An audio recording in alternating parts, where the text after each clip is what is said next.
Hola, ¿qué tal? Aquí Pablo Zamit. Muchas personas han pedido que grabe un testimonio personal de mi paso por el PMO y cómo descubrí NoFap, cómo fui evolucionando. Este testimonio en realidad está repartido en muchos otros vídeos, sobre todo en directo, donde otras personas me lo han preguntado y he hablado abiertamente acerca de mi historia, pero no estaba recogido en un solo vídeo, así que en este vídeo quiero explicar un poco ese proceso personal. Yo descubrí la masturbación alrededor de los 11 años y ahí empezó una primera etapa. Esa primera etapa iría desde los 11 a los 14, donde lo hacía con cierta regularidad, pero obviamente mi cuerpo todavía estaba madurando y no tenía idea acerca de la pornografía. Entonces ahí básicamente yo sí que me daba cuenta, aunque conforme pasaron los años se me empezó a hacer un poco más claro que físicamente era un poco más débil que los demás. Eso era algo que me daba cuenta, por ejemplo, yo jugaba a fútbol y jugaba bastante bien, pero físicamente estaba siempre un nivel por debajo de los demás. Eso quería decir, por ejemplo, yo siempre he jugado a fútbol sala. En fútbol sala el balón es un tanto más pesado que en fútbol 7 o fútbol 11, donde son pelotas que son muy fáciles de levantar. Las pelotas de fútbol sala son un poco más pesadas. Y a mí, cuando jugaba en equipos organizados y en torneos, me costaba muchísimo hacer que el balón se elevase. Es decir, yo podía disparar a raso, podía disparar más o menos a un nivel medio, pero no tenía la fuerza como para levantar el balón y que fuese, por ejemplo, a la escuadra o al larguero. Tenía que hacer algún tipo de trampa, como utilizar la puntera. Y sí que recuerdo que cuando yo me comparaba con el resto de chicos de mi edad, sí que notaba esa falta de fuerza que más o menos hasta que descubrí el gimnasio y el entrenamiento de fuerza fue una especie de constante. Cuando tenía más o menos 14 años fue cuando empecé a ver pornografía, porque básicamente llegó a mi casa la televisión por cable. Seguramente era algún mecanismo pirateado y tenía muchísimos canales. Algunos de esos canales eran pornográficos. Entonces, cuando me quedaba solo en casa, solía ver esos canales y ahí es cuando descubrí la pornografía.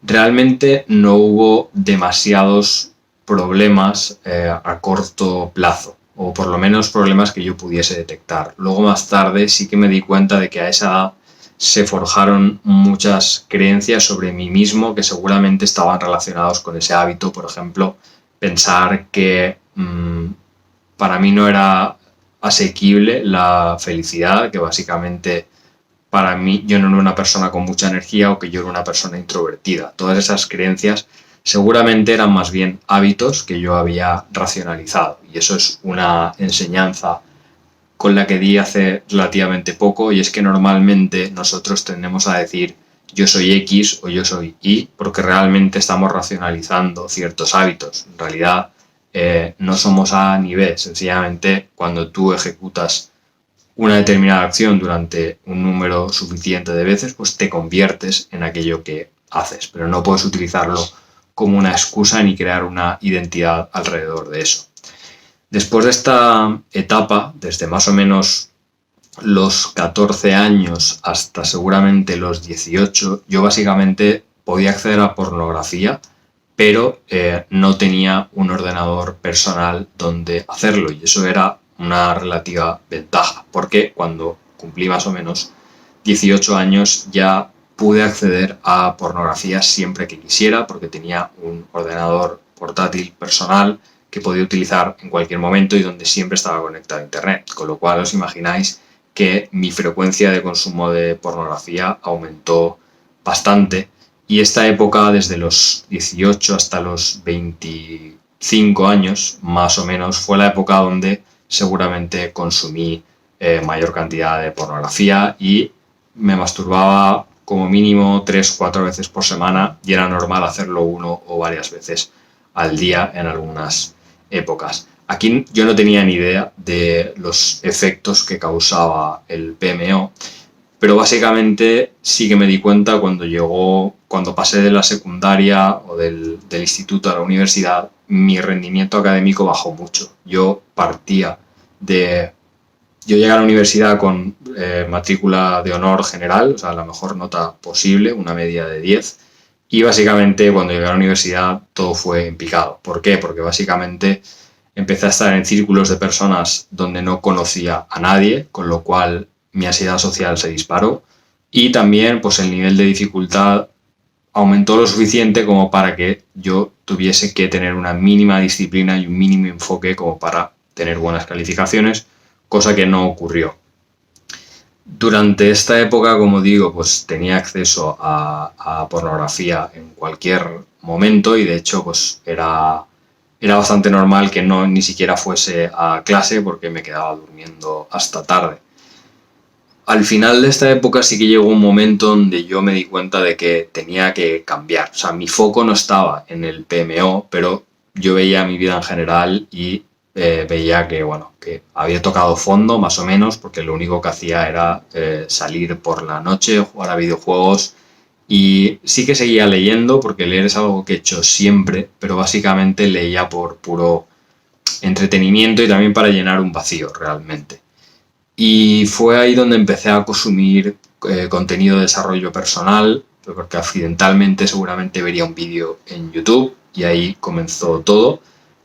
Esos vídeos me empezaron a hacer que YouTube me sugiriese un vídeo sobre NoFap, que no recuerdo exactamente de qué creador era, pero básicamente cuando lo vi no me lo creí demasiado. Sin embargo, decidí probar.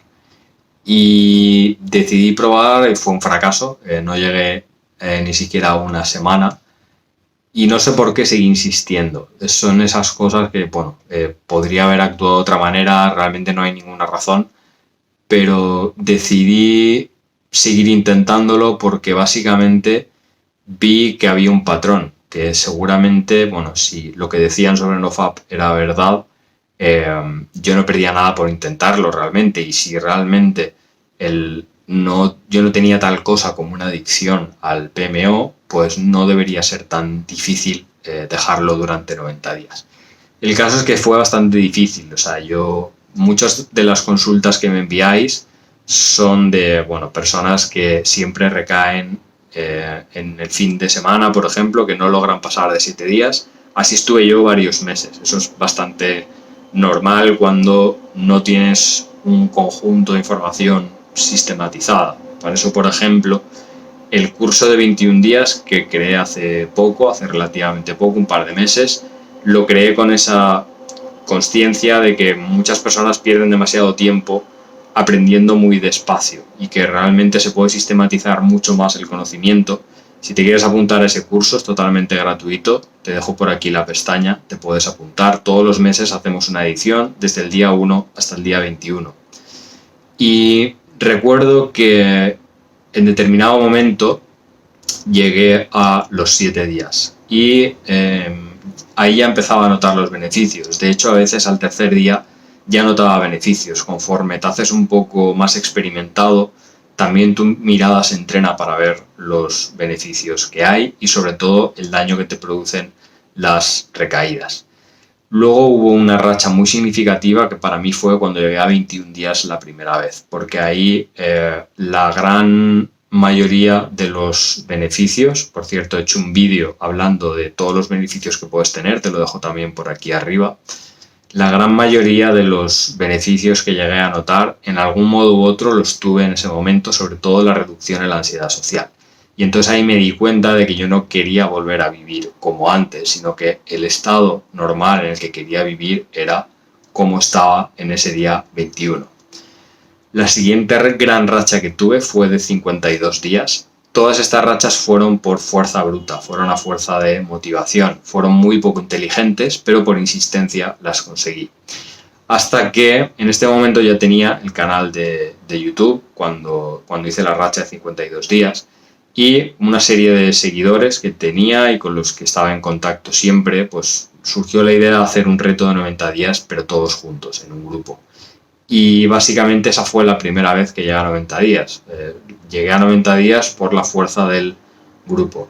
Por eso es muy importante hacer el reto en grupo, pero con un grupo de personas que tú realmente sepas que están comprometidas. Los grupos gratuitos, donde es muy fácil que cualquiera entre, tú puedes hacer lo que quieras, al final es tu vida, es tu tiempo, pero yo te digo que no funcionan, porque cuando una persona no da nada por entrar, cuando entrar es fácil, es cuando ocurren los típicos problemas de trolls que pasan porno, que incluso pasa en algunos de mis grupos del reto de 21 días, no lo hemos podido controlar, porque intentamos hacer ese servicio de trabajar gratuitamente, creando un curso gratis para que la gente tenga al menos esa formación de 21 días, das el acceso gratuito y hay muchas personas que no lo valoran. Los seres humanos somos así.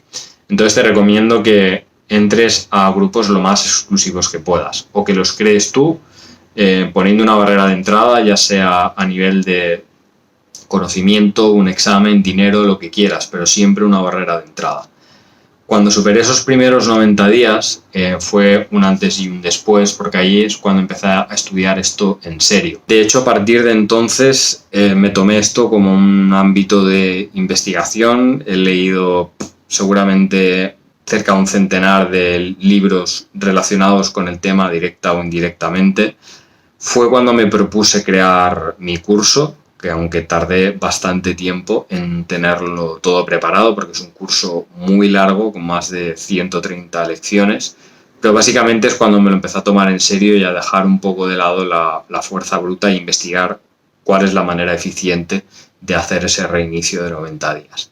Y después de ese primer reto de 90 días, obviamente tuve la típica vuelta atrás, que es cuando empiezas a conseguir por primera vez los 90 días, muchas veces te relajas y vuelves a un nivel un poco más bajo hasta volver a subir. Fue más o menos lo que pasó, pero a partir de entonces, cuando ya repetí con más consistencia esos retos de 90 días, llegó un momento en el que hacíamos varios de esos retos al año. Ahora prácticamente estamos con retos, bueno, todos los meses con el reto de 21 días y el grupo de estudiantes de mi curso de 90 días también está muy activo todo el año, así que ahora me es bastante más fácil. En algún momento de ese camino, después de tanto estudio, pues básicamente esto desapareció de mi vida completamente y como dijo uno de los alumnos del curso, pues ahora me es más fácil no recaer que recaer. Tendría que hacer un esfuerzo consciente por recaer. Ese es básicamente mi testimonio y espero que os sirva a todos. Si quieres probar ese curso de 21 días, te dejo aquí el enlace por arriba.